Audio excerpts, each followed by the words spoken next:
जनता पक्षाचे ठाणे शहराचे जिल्हाध्यक्ष संदीप लेले यांच्याकडे मी सातत्यानं 3 वर्ष आणि अतिशय श्रद्धेनं आणि खऱ्या अर्थानं वरवरचं देवाचं प्रेम नाही आहे, अंतःकरणातलं प्रेम नुसतं आहे.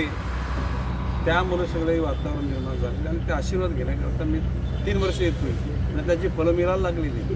म्हणजे आता याला काय नवसाचा गणपती नाईक साहेब, आत्ता नुकत्याच निवडणुका पार पडल्या आहेत आणि तुम्ही या जिल्ह्याचे पालकमंत्री राहिलेले आहात, त्यामुळे ठाणेकरांची अपेक्षा आहे की बाबा महापौर कोण होणार.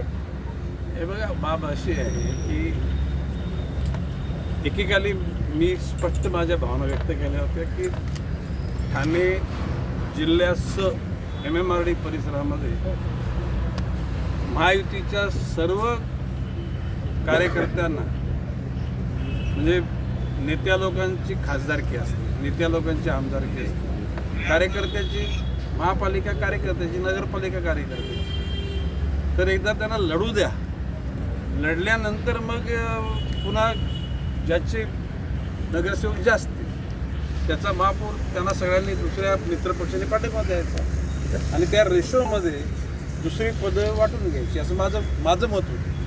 आणि मी माननीय मुख्यमंत्री देवेंद्रजींना पण बोललो होतो, माननीय अध्यक्ष रवींद्र चव्हाणजींना बोललो होतो. त्यांनी हा पण म्हटलं नव्हतं ना पण म्हटलं नव्हतं. आणि आम्ही अपेक्षा करत होतो की कार्यकर्त्यांना आपली करामत करण्यासाठी संधी मिळेल. काही ठिकाणी दुर्दैवानं ती संधी मिळाली नाही, काही ठिकाणी संधी परिस्थिती निर्माण झाली. नवी मुंबईमध्ये सुद्धा निगोशिएशन झाल्या. नवी मुंबईमध्ये मी शिवसेनेत होतो, त्याला 5 वर्ष शिवसेनेचा कारभार झाला. मी राष्ट्रवादी काँग्रेसमध्ये गेलो 2000, 2005, 2010, 2015 20 वर्ष शरद पवार साहेबांच्या राष्ट्रवादीचा कारभार झाला. आणि त्याला मी बोललो होतो की आता कारभार भारतीय जनता पक्षाचा. आता 111 पैकी त्यांनी 57 जागा मागितल्या. किती म्हणजे मोठे भाऊ ते झाले नाही म्हणजे 25 वर्ष ज्या गणेश नाईकच्या नेतृत्वाखाली जो पक्ष गणेश नाईक स्वीकारला त्या पक्षाला यश मिळालं, त्यांना मोठं व्हायची होण्याची इच्छा दिली. मग आमच्या लोकांनी त्यांना सांगितलं आम्ही तुम्हाला 20 देऊ. किती मग 20, 21, 22 काय करता ते शेवटचा फॉर्म भरण्याचा दिवस आला. मग त्याने हे बी फॉर्म वाटले आमच्या फरी वापरून आणि चांगलं झालं. आता ठाण्यातल्या लोकांना ती करामत करता नाही आली तरी मला नाही माहिती. साहेब, नुकसान झालं का त्यामुळे ठाण्यातल्या लोकांचं? तेच म्हणणं आहे मी की सांगतो ना, ठाण्यामध्ये भारतीय जनता पक्षाच्या घोड्यांची लगाम खेचली गेली, कल्याणमध्ये सुद्धा लगाम खेचली गेली. आता ठीक आहे, ही अखिल भारतीय पक्ष भाजप आहे. पक्षाला जे अभिप्रेत आहे ते देशामध्ये, राज्यामध्ये आणि ते स्थानिक स्वराज्य संस्थांमध्ये व्हावं. आणि एकदा भारतीय जनता पक्ष शिस्तीचा पक्ष आहे. एकदा आदेश आला का तो पाळला जातो, म्हणजे कोणाच्या मनात इच्छा असं वगैरे नसतो. आणि माझं तर म्हणणं आहे की या ठिकाणी ठाण्याला, कल्याणला, इव्हन उल्हासनगरला सुद्धा भारतीय जनता पक्षाच्या कार्यकर्त्यांची परवडत आहे. आणि हे माझ्यासारख्याने कोण बोलणार? याचा अर्थ तरीसुद्धा कार्यकर्त्यांनी शिस्त पाळली, त्या कार्यकर्त्यांचं कौतुक आहे. साहेब, कुठेतरी वाटतं का की युती नसती झाली तर तुम्ही? अरे मी तर बोललोच होतो ना, युती महायुती होऊच नाही. सगळ्यांनी आपले आपले घोडे युद्धामध्ये आणावेत आणि युद्ध संपल्यानंतर मग परत महायुतीची सगळे म्हणजे देवेंद्र फडणवीसांच्या नेतृत्वाखाली चालणारी भारतीय जनता पक्ष, एकनाथ शिंदेंच्या नेतृत्वाखाली शिंदे सेना, अजित पवारांच्या नेतृत्वाखाली राष्ट्रवादी काँग्रेस, मग ज्याचे नगरसेवक जास्त त्याला संधी, त्याप्रमाणे मग दुसरे पद वाटता आली, असं माझं मत आहे, व्यक्तिगत मत. काय बोलू मी वारंवार बोलले, it's my on personal opinion, त्याचा पक्षाशी काही संबंध नाही. आता दुर्दैवानं का सुदैवानं नाही झाली, ठीक आहे.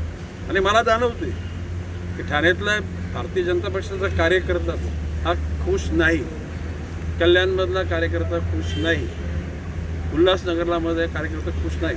नवी मुंबईच्या कार्यकर्त्यांना गॅरंटी होती की आम्ही युद्धात जिंकलो आणि तात हारलो, कधी असं होतच नाही. नाही साहेब, तरी पण ठाण्यात भाजप तुम्ही म्हणता नाखुश आहेत कार्यकर्ते, पण असं नाही आहे. 28 जागा मिळून 74% स्ट्राईक रेट नाही, मिळवला आहे. ते- त्यामुळे कुठेतरी 2.5 वर्षाचा महापौर पद मिळावं. नाही आता ते बघा माझं म्हणणं ते ज्यारी कोणी मागणी करे त्यांनी करे, मला ते इंटरेस्ट नाही.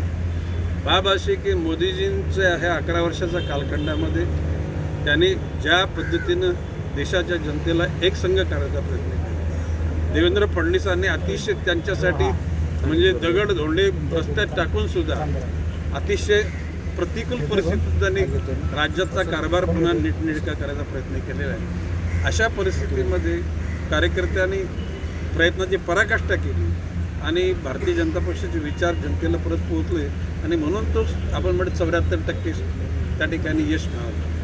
माझं म्हणणं आहे की या ठिकाणी भारतीय जनता पक्ष जर खुल्ली जर दिली असती तर भारतीय जनता पक्षाचा एकट्याचा सुद्धा वापर होऊ शकला, कल्याणमध्ये सुद्धा एकट्याचा होऊ शकला, उल्हासनगरमध्ये होऊ शकला, नवी मुंबईत झाला, भाईंदरमध्ये झाला.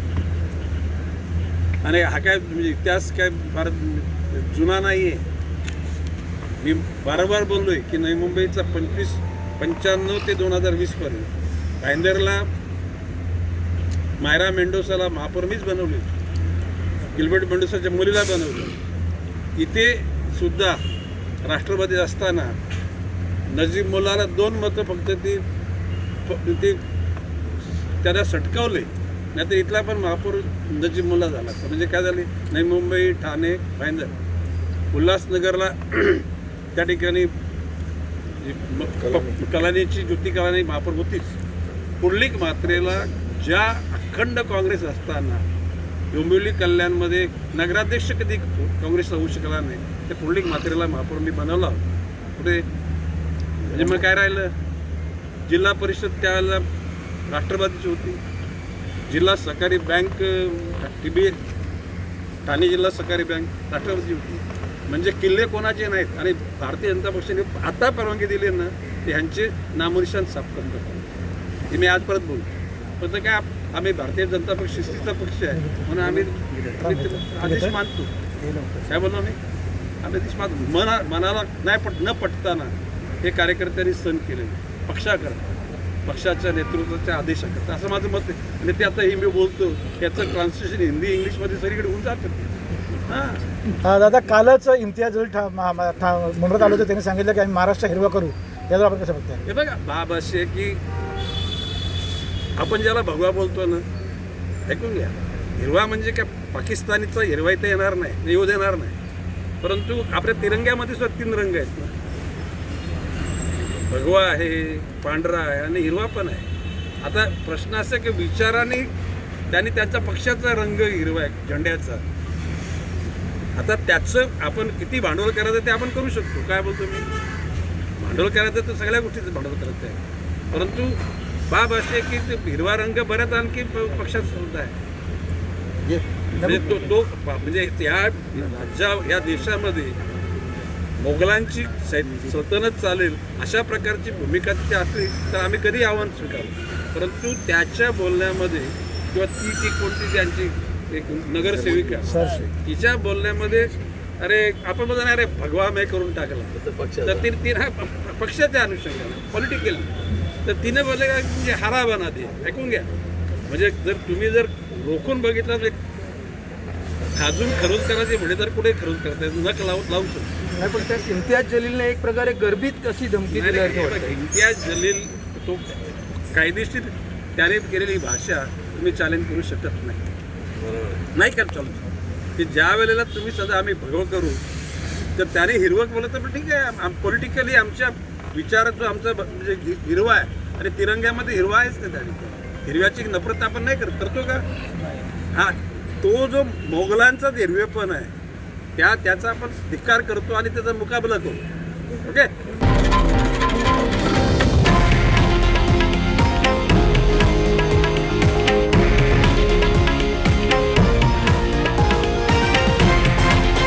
हे आहे देशातील नंबर 1 न्यूज नेटवर्क आणि आपण पाहत आहात TV9 मराठी, एकमेव.